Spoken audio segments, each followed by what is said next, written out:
Hey, good morning, guys. It is August 18th, and we're in Luke 18 again. We're actually still in the story of the rich young ruler. Have you ever seen a movie? I don't know, maybe it was just these bad dramas back in action kind of dramas back in my childhood where someone was hanging from a bridge or a cliff or something, and someone was trying to rescue them from above, looking down at them, and the person is holding on. They're hanging from this one, and they're holding on to something heavy with this arm, and the person says, "Give me your other hand. Give me your other hand."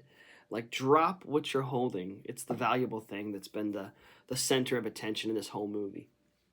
Um, I don't even know if Lord of the Rings maybe was like that with the ring at the end. I'm not sure, but this idea that you have to let go to grab hold of life is kind of where we are with the rich young ruler. This idea that he went away sorrowful, he went away sorry, is kind of this last scene from above. If you're a cinematographer, you can imagine the scene from above when the person's hand is slipping, and they won't let go of the heavy object that's the center of their affection, and all of a sudden, they let go, and you see them from above looking down, and their face is like just this sorry, like I couldn't let go, and now I'm plunging to my death. Okay, that's the rich young ruler here. I think that's what's happening when it says in Luke 18:23, when he heard this, he became very sad because he was a man of great wealth. And all that means is because of what he had in this hand, because of what he was holding on to, that he was absolutely um, unable to even fathom letting go of. That's the thing, is letting go is one thing, but even um, being able to fathom the release of that thing is kind of where we find this man. He can't even imagine, like, it's become his identity, and I think that's the danger, is that we sometimes when we don't place our identity in Christ, we sometimes place our identity in the thing that is the weighing us down, that we're holding on to, that we just can't imagine letting go of. That's my identity. That's who I am. I've been a treasure hunter.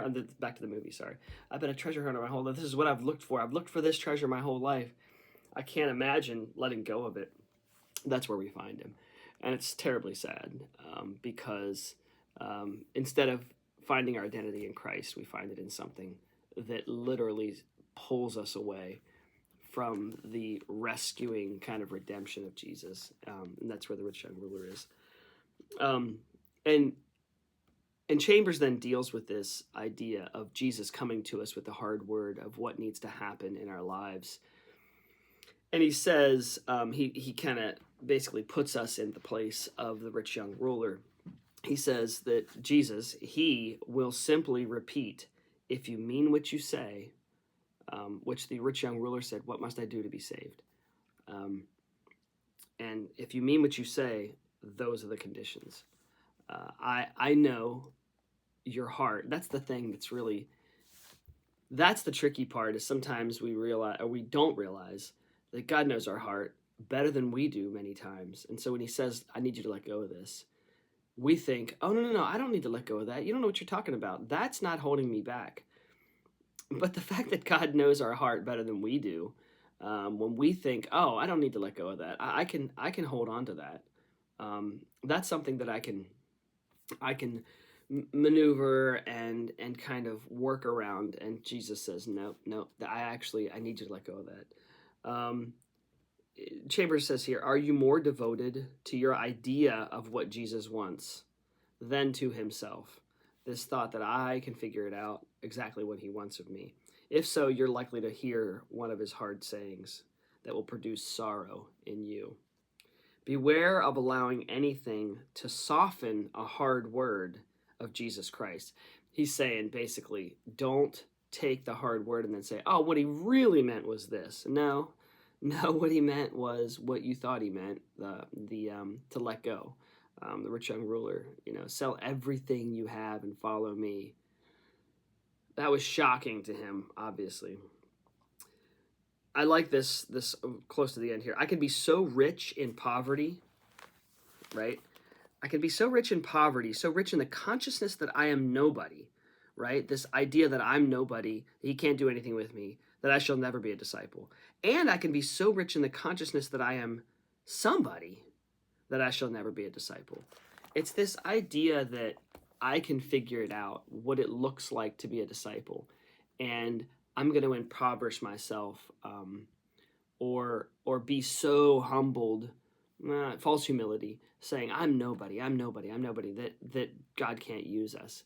And the same thing goes for, thinking that we are somebody. And I think it goes back to identity. The rich young ruler, obviously, you realize when we say his name, the very first thing we say is rich. Rich young ruler. That's what we say, rich young ruler.